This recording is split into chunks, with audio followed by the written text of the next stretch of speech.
Allah ujib, seakan-akan ingin memberikan harapan. Kapanpun hambaku meminta, yang dulu-dulu sekarang mau minta, atau kapanpun dia minta keesokan hari sampai dia akan berpulang, pasti aku akan kabulkan. Ujib, aku akan jawab. Assalamualaikum warahmatullahi wabarakatuh. Dapatkan rangkuman ceramah dari para ustadz terbaik yang kaya akan ilmu di Ruang Ustadz dengan cara klik like, subscribe, serta aktifkan tombol loncengnya. Dan tinggalkan komentar atau saran untuk membangun channel kita ini. Dan kami ucapkan selamat belajar.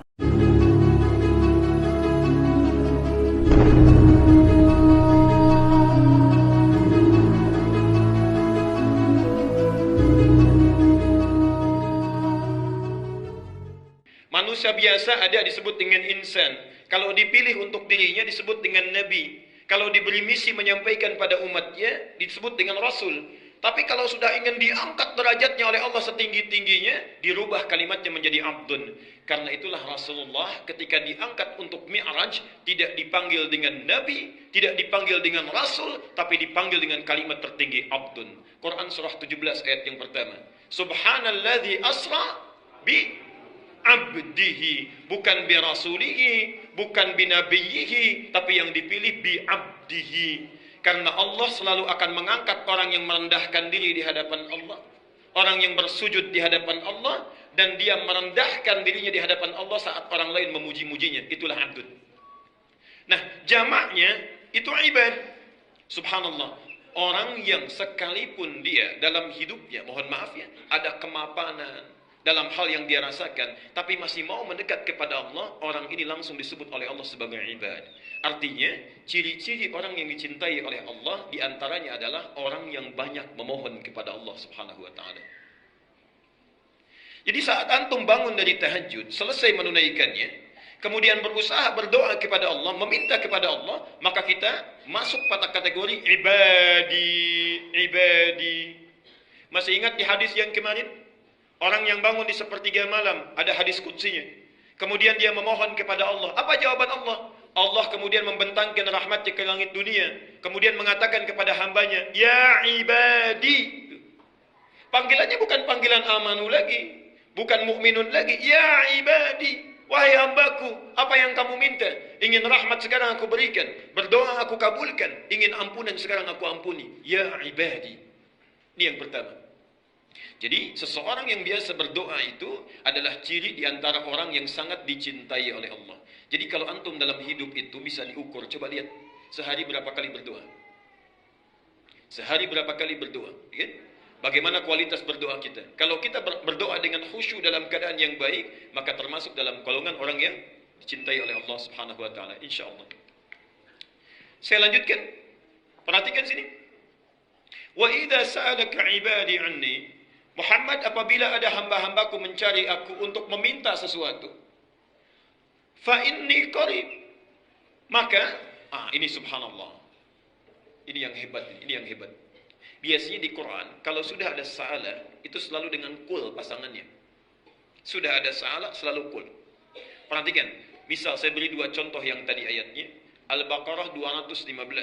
Yas'alunaka madza yunfiqun.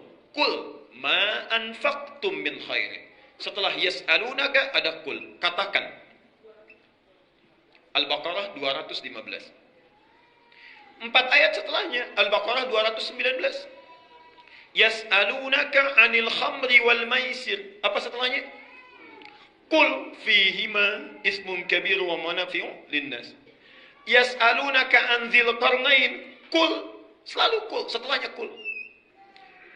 Jadi kalau orang tanya tentang hukum, ada perintah ayat, katakan Muhammad. Tanya lagi tentang hukum, katakan Muhammad. Tanya tentang kisah tarikh, katakan Muhammad.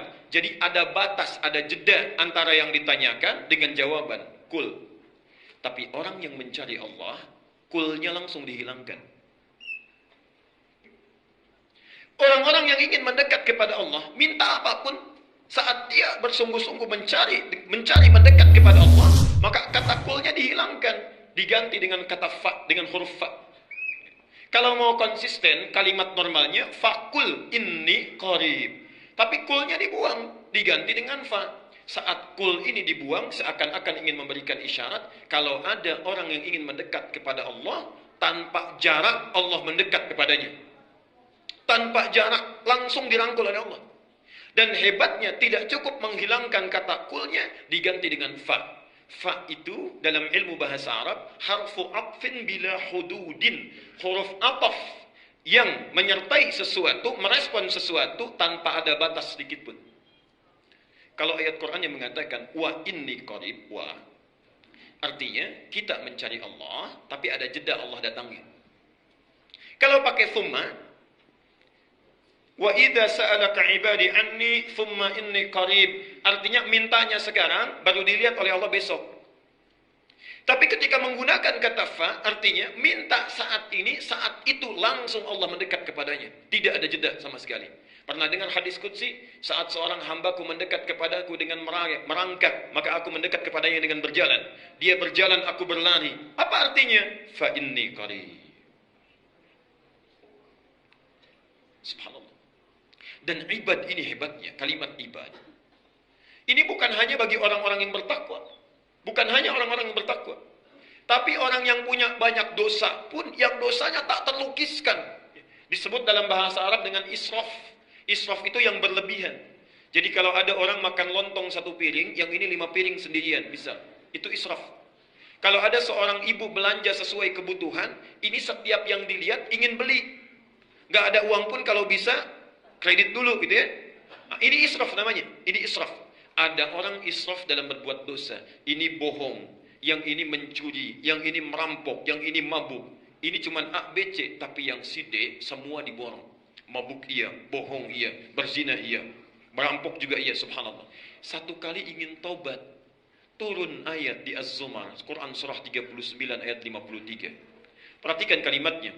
Qul ya ibadiyalladzina asrafu ala anfusihim. Pakai ibad, masih dipanggil hamba, ibad. Katakan Muhammad pada hamba-hambaku yang telah israf dalam berbuat dosa, la taqnatu min rahmatillah. Kalau masih ingin tobat sini, saya pasti akan rangkul. Jadi antum kurang apa lagi?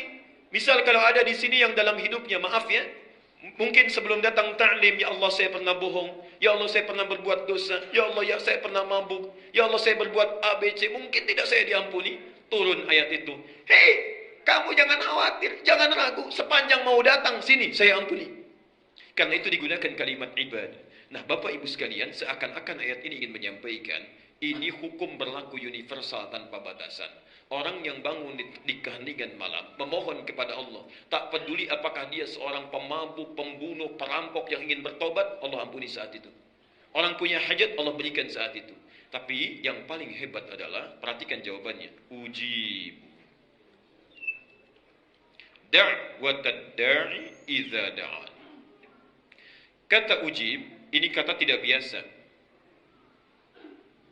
Dalam ilmu bahasa Arab disebut dengan fi'il mudhari'. Mudhari' itu artinya punya 3 makna. Kalau dalam bahasa Inggris, satu bisa berarti past tense, bisa continuous, dan future. Dulu, sekarang sedang berlangsung, atau nanti, kapanpun dilakukan, kapanpun dimintakan. Subhanallah, ketika kita meminta, dijawab oleh Allah, ujib. Seakan-akan ingin memberikan harapan. Kapanpun hambaku meminta, yang dulu-dulu, sekarang mau minta, atau kapanpun dia minta keesokan hari sampai dia akan berpulang, pasti aku akan kabulkan. Ujib, aku akan jawab. Jadi sifat doa itu, kalau dimintakan kapanpun, pasti akan dijawab. Dan uniknya, di dalam surah Al-Mu'min atau Ghafir ayat ke-60, dirubah juga dengan kata astajib. Jadi ada yang ditampilkan dengan kata ujib, ada ditampilkan dengan kata astajib. Ini cara membacanya. 1, 2. 1, ujibu. 2, astajib. Panjang mana? Ujib atau astajib? Saya ulang. 1, ujib. 2, astajib. Panjang mana? 1 atau 2?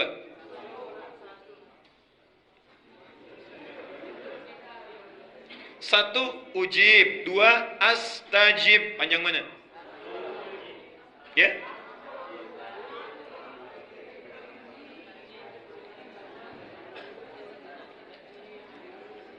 Baik. Perhatikan sini. 1, 2, 3. 1 ujib. Yang kedua tajib. Yang ketiga astajib. Saya belum tanya, jadi nggak usah dijawab dulu ya. Takutnya salah. 1 ujib, 2 astajib. Panjang mana? 1 atau 2? Nah, sekarang sudah sepakat ya. Ini kita simpan dulu yang ketiga. Panjang yang kedua. Perhatikan. Cara Allah menjawab doa seorang hamba, ujib, singkat. Ada orang yang saat meminta langsung dikabulkan. Saat minta langsung dikabulkan. Karena syaratnya terpenuhi. Yang kedua doanya wajar, saat itu dia butuhkan. Tapi ada orang yang saat meminta, saat berlangsung doa belum dikabulkan. Karena menurut Allah barangkali belum siap dia untuk menerima apa yang dimintakan. Mungkin nanti seminggu kemudian setelah siap baru diberikan. Ibu bapak punya anak SD baru kelas 6, minta motor, dikasih tidak? Belum tentu dikasih. Setelah dia SMA kelas 1 dikasih. Baik, saat dia kelas 6 SD kita memang punya, uangnya ada, motornya bisa dibeli, tapi belum siap dia untuk menggunakannya. Kita tunda itu sampai dia siap menggunakannya. Kadang-kadang apa yang kita mintakan itu dipandang oleh Allah, kalau saya berikan sekarang, ini orang belum siap. Belum siap. Diberikan nanti saat dia siap untuk bisa mengembannya. Kadang-kadang kesiapannya ada di dunia, kadang-kadang kesiapannya diberikan saat di akhirat nanti. Turunlah hadis menyampaikan, tidaklah seorang hamba berdoa kepada Allah kecuali, perhatikan apa yang saya uraikan di atas. Ada yang langsung dikabulkan saat itu juga. Ada yang ditunda sampai dia siap, ada yang kemudian ditangguhkan di akhirat, diberikan yang lebih hebat dibandingkan apa yang dia mohonkan. Nah, karena itu Bapak Ibu sekalian, perhatikan. Yang ini untuk menjawab yang langsung dibutuhkan, yang astajib untuk menjawab apa yang tertunda yang belum didapatkan saat ini. Bisa esok lusa, bisa di akhirat, atau diganti dengan apa yang kita butuhkan dibanding apa yang kita inginkan. Tapi yang paling hebat, perhatikan. Ya-nya dibuang.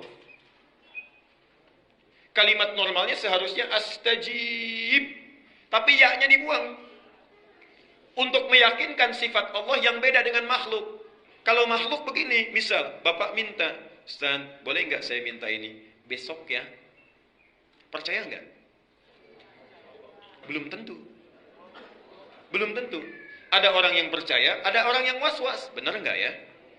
Ya. Makhluk kadang-kadang kalau menjanjikan sesuatu belum tentu sepenuhnya percaya. Ya. Mohon maaf, jangankan yang biasa, Ustadz saja kalau sudah ngasih tahu, Ustadz nanti datang insya Allah, masih di SMS juga, di telepon juga, dipastikan juga. Artinya kurang yakin. Ya. Nah karena itu, untuk membedakan sifat manusia dengan sifat Khalik, Allah, ya-nya dibuang, astajib. Ketika ya-nya dibuang untuk meyakinkan pasti saya jawab walaupun bukan saat ini. Jadi berdoa itu nggak ada ruginya. Kalau nggak sekarang, besok nanti dapatnya. Kalau nggak sekarang, yang lainnya akan didapatkan. Jelas sampai sini?